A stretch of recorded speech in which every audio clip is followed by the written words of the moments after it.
Le grand voyage de proximité de cette année 2022 est consacré au patrimoine des périphéries. Donc cette année, nous arpentons les villes de Sceaux et de Bagneux, deux villes géographiquement très proches, très différentes dans leur constellation, dans leur sociologie. On a inventé en fait une promenade de Sceaux à Bagneux, une promenade à pied.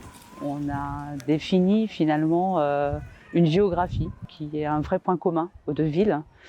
Et ce qui est très intéressant dans les territoires entre Sceaux, Bagneux, mais aussi Bourg-la-Reine, Châtenay, le Clamart et le Plessis, c'est qu'on a justement un talweg qui correspond au vallon du ruisseau du Moulin. Ce grand ruisseau du Moulin qui se trouve en contrebas, l'emplacement des Blagis et des Coudrais, des Bas-Coudrais, est en fait un espace commun, un territoire commun à ces différentes communes de la périphérie. Cette géographie, elle est habitée. L'idée aujourd'hui, c'était finalement d'en comprendre les effets, les pérennités, les patrimoines. Et puis de voir comment les choses s'étaient installées tout simplement, avec qui, avec quels architectes, avec quelle population. Sceaux, c'est un musée, c'est un vrai musée en plein air, d'une période constructive notamment sur le lotissement du parc de Sceaux, d'une période qui s'étend des années 30 aux années 60 et qui sont autant de petits manifestes aussi sur l'art de bâtir, des architectures et des architectes qui n'ont pas peur de s'emparer en fait de nouvelles techniques et de re-questionner aussi beaucoup de codes académiques ou traditionnels. Aujourd'hui, les questions de paysage, de patrimoine, de nature sont indissociables. Et le travail que je fais en tant que paysagiste tout court, en tant que paysagiste au Conseil de l'État, est bien de chercher à contribuer comme je le peux, à relier toutes ces choses-là dans une seule et unique, la notion de bien public. C'est le véritable patrimoine, c'est l'espace public. Donc ici même, nous sommes sur le terrain du futur lycée général de Bagneux. Et nous allons visiter aussi ce grand lycée Lacanal, dont aujourd'hui nous connaissons tous l'excellence, mais on ignore certainement que quand il a été construit il y a maintenant 140 ans, c'était un lycée innovant qui pensait ces questions d'hygiène, cette question des lumières, d'aération, qui pensait avant tout le bien-être de la jeunesse. Et donc ici, sur ce futur lycée de Bagneux, nous travaillons sur un projet qui s'appelle le lycée avant le lycée et qui vise par la même occasion de travailler sur cette question de bien-être. Comment on peut construire avec les jeunes d'aujourd'hui un lycée où on vit bien, où on se sent bien et où ce sont les enfants et les jeunes qui le construisent.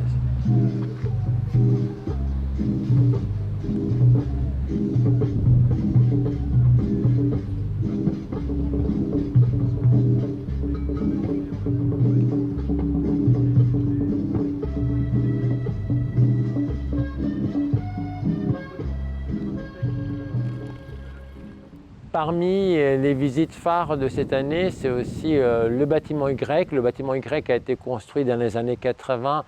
Ce bâtiment était le siège de Thomson, de l'usine ici laboratoire qui travaillait sur les radars, sur des solutions militaires. Et c'est le seul bâtiment qui va rester sur cette colline.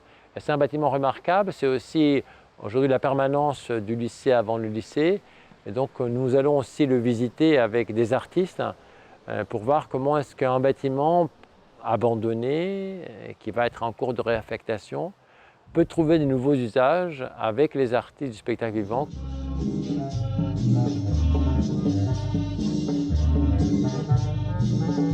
Quand on parle de patrimoine durable, c'est lui qui parle, c'est l'être humain. Aujourd'hui, l'humain est l'être le plus grand prédateur de l'humanité, c'est lui qui détruit les écosystèmes et qui détruit la biodiversité et qui, par le fait de trop construire, l'abîme.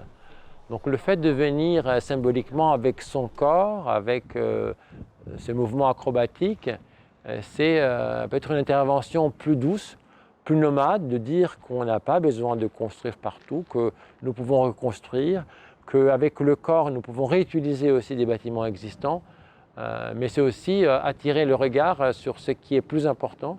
Je pense le fait de voir des acrobates, des danseurs, des musiciens évoluer dans ces espaces qui sont parfois mal aimés, parce que ce sont des espaces de banlieue, qui sont des espaces abandonnés, désaffectés, amène à un changement de regard.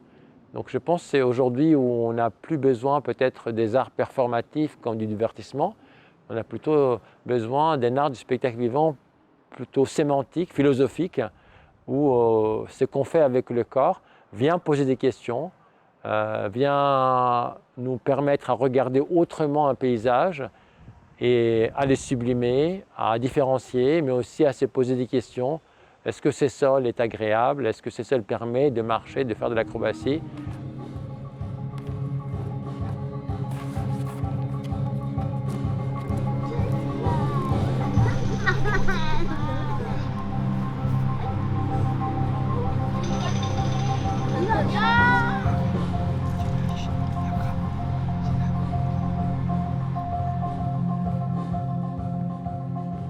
La célébration de ce Grand Prix européen du nouveau Bauhaus qu'a eu la Grosse Cité à Bagneux, un projet construit par l'atelier d'architecture autogérée qui se trouve à proximité de cette colline, à 2 pas d'ici, et qui retravaille sur la redirection écologique. Donc ce vendredi, nous déclarons Bagneux comme la première ville terreau mondiale de cette écologie citoyenne. Ça veut dire comment est-ce que les habitants avec les élus, s'emparent de ces questions et accompagnent cette redirection écologique.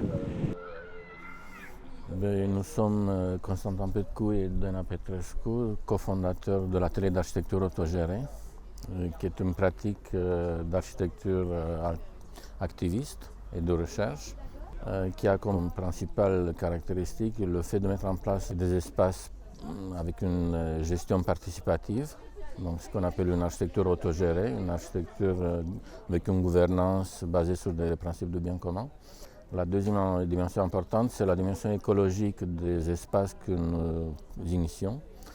Et donc le New European Bauhaus, d'après moi, ça veut dire qu'il faut inventer de nouvelles alliances, pas avec l'industrie forcément, mais plutôt avec les citoyens, avec les agriculteurs, avec les pédagogues, qui inventent de nouvelles pédagogies, avec ceux qui mettent la main à la pâte. C'est un peu pour ça que ce projet il a eu ce prix, parce qu'en fait les espaces qu'on met en place, ils coûtent moins cher, ils sont réalisés avec des artisans qui sont rares aujourd'hui parce qu'ils acceptent de faire des choses un peu plus atypiques, plus manuelles, des éco-prototypes qui peuvent être utilisés, qu'on appelle low-tech, parce qu'ils peuvent être utilisés par des citoyens simples, et ça ne permet pas d'avoir des savoirs hyper complexes pour gérer une technologie trop compliquée.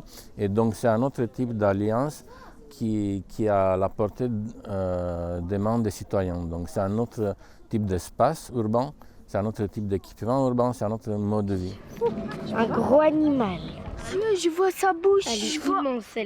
Une journée consacrée aux enfants et aux jeunes avec la redécouverte des patrimoines végétaux de la ville de Bagneux. Cet après-midi, j'ai accueilli une classe des CE1 et aujourd'hui on faisait une animation qui s'appelle Vive les mares. Cette animation consistait à montrer aux enfants les espèces qui vivent dans les mares. Et ces enfants-là, bien sûr, on doit les sensibiliser et ils seront plus avertis et ils sauront comment, bien sûr, développer durablement à l'avenir leur milieu de vie. On a un peu tendance à s'occuper que de ce qu'on voit. On regarde les arbres, on regarde les plantes, on s'intéresse que à ce qu'on voit. En fait, il faut aussi s'intéresser à ce qu'on ne voit pas. C'est pour ça que c'est très important de savoir ce qui se passe dans la terre. À l'intérieur de la terre, le mycélium il fait le lien entre les arbres.